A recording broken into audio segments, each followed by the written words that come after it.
So basically, like your men are kind of making a lot of passive and inactive decisions. Yeah. Yeah, they like.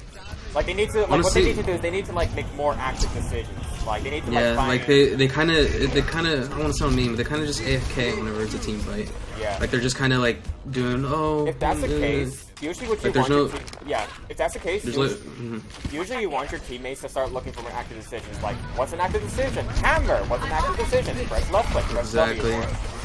Like, what are you gonna do over here? Nothing, right? You want to do more, so go over here. Oh wait, what? You guys have a mercy? Oh, that's not good. You guys don't have a defensive ultimate. Wait, you guys have nothing to defend grab. Yeah, this is all them. Wait, they're going with this composition? Yeah, I didn't tell them to run this. Oh my god, dude. It's a scuff composition. I told them to run pharmacy on attack, not on defense. But they're not even running a fire. Pharmacy? What the hell? They're not even running a fire, so it's kind of weird. Oh my god, wait, did you guys just switch Hanzo? Yeah, you guys did just switch Hanzo. Oh my god, if my men, I hope my men can catch this out, please don't.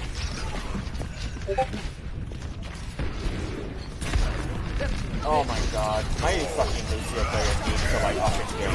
What are you doing, noob? Fucking Q! Why aren't you queuing? Oh my god, you didn't even need to queue. The clutch!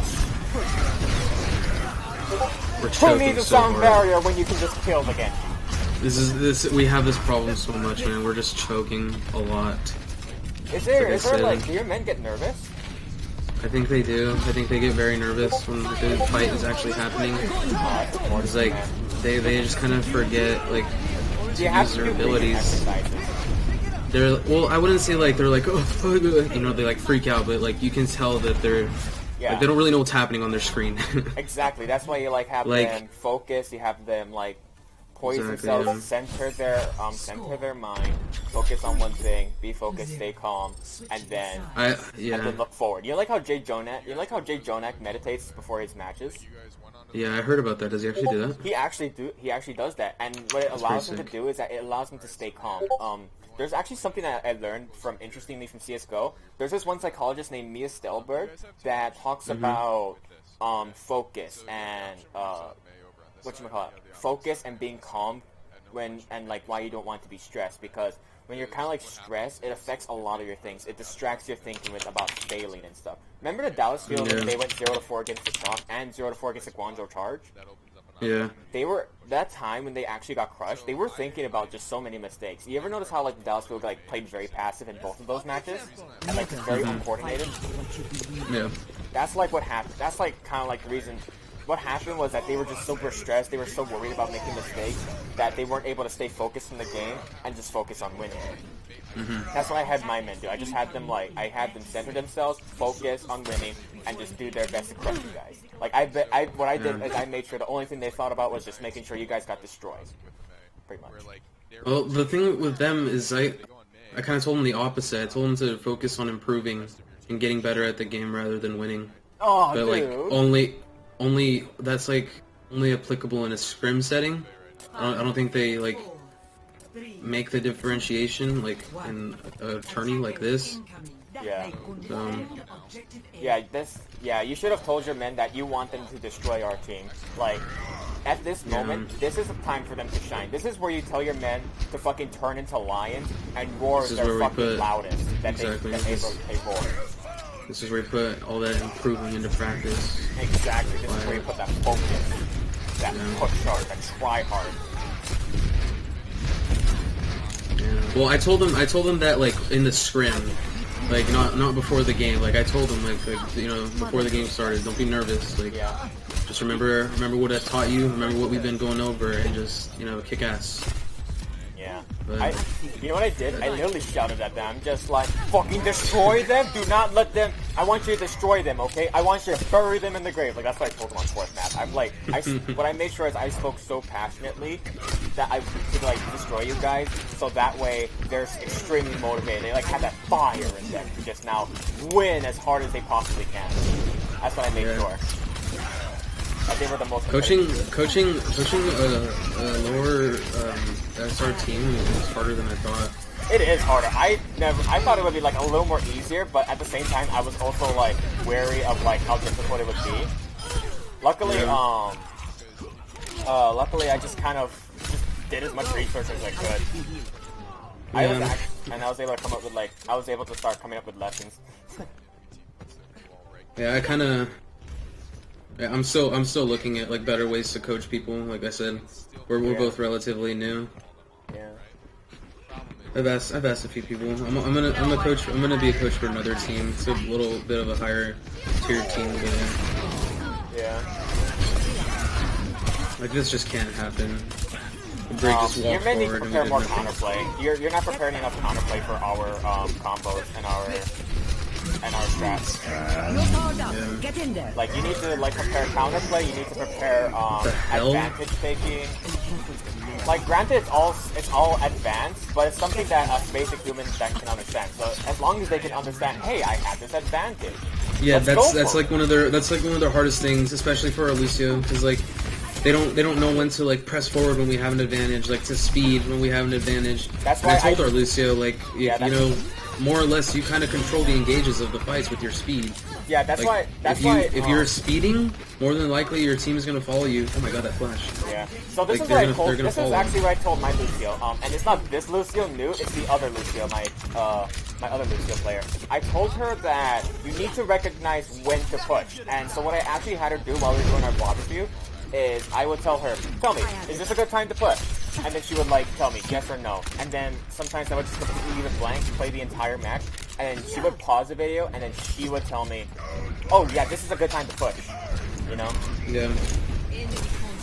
I even told her like, when's a good time to use amp? When's a good time to be ult? You know?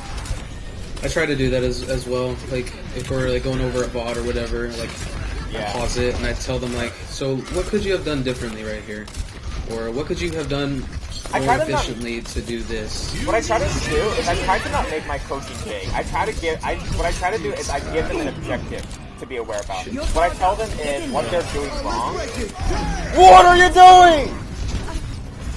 Holy shit, what's going on? Okay, and your Zarya decides to fucking beat an entire ultimate when the fight is lost for some reason. Fantastic. You need, okay, so one thing I usually call on my teammates is for them to call when to disengage, when to engage, who to target call. You ever notice how like people on your team just kind of got like focused down a lot? I literally, what I made sure to hammer into them every time when they're in scrims, I made sure to hammer, who is going to be called? I want to hear you call him, I want to hear, Ryan, I want to hear, Zarya. I want to hear like, or like if they have, or if you guys try to have Zen. Then Zen would be like, this guy, Ryan Discord is Ryan. Or how about this instance, Anna Native, Anna 1, or some other. Wow, that was a good fucking ult. I mean, that was a good play, right? So yeah, I made sure the first thing that I would instill with these guys is their communication. So what I did is that I actually got a notebook for myself, and I tagged down things like, I tagged down specific topics they could improve on communication-wise. They haven't improved on it all like at the same time, so they're like still little stuff, but they actually improved on a lot of their comms though. They managed to improve on their target focus, they called out enemy positions. They ult track, by the way, which is really important. You're seeing ult track? I try to. I yeah. For the most, well. How often does your team ult track? Kinda. How good are you guys? We're getting there. Kinda. Yeah, there's still our Lucio. Actually, believe it or not, our worst player does the best ult tracking. So that's why he's so bad. He's the best. He focused all of his skill on fucking ult tracking. Isn't that right? Is that right? Like he knows what like who has what almost all the time. Okay, you may have a shit Lucio, but at least he can track ults, you know. Yeah. Does anybody else try to track ultimates or just like contribute to tracking ultimates? I try to tell our Ryan, like at the very least, track the enemy Ryan's ultimate. Yeah, okay, so that's one thing. Like, I'm talking about like as a team though, like, do you tell your team that as a team you want to have everybody tracking ultimates if they're able to? If they're able to, yeah. Yeah. But more like, I don't know, it's just one of those things, it's like really, really tough for them to be able to do that. Like I tell them, like, yeah, like, you know, keep track of ults. and but, you know, kind of sometimes it goes over the head. Yeah. Kind of, it's one of those things that's kind of hard to teach. Yeah. That's why if it's hard to teach, usually if they don't get it the first time, that's when you drill it into them the second time. It's like a nail on a hammer. You're never gonna like completely nail them in one hit. You gotta like do it a few times. You gotta like knock, knock, knock, knock. Yeah. Until it's actually instilled into them. So you, kind of like back to the analysis thing. Whenever you want to increase somebody's recognition of like what this and how you can help them like be able to detect this, is you want to tell them, you want to like first tell them, hey, you know, you're not recognizing this, okay? And so if you actually recognize this, you would be doing this action, and you would know that you would have to do this action. So what you need to do is, I want you to recognize times when, so specific example, Lucio, you need to recognize when to help your team push, because there are so many instances where your team could push, but you just don't push it. Your Lucio just doesn't push. So what you need to do is you need to start analyzing. When do I press? When do I go to speed boost? Right? Yeah. Yeah. That's one thing that's like this is his hardest thing. He just stays on heal forever. Yeah, that's why you gotta like hammer it into him like a fucking. You gotta nail it into him like a hammer. Yeah. I do that sometimes, like when we're doing VOD reviews. I don't like. I'm not like mad, but I kind of sound mad whenever I see it because it's like.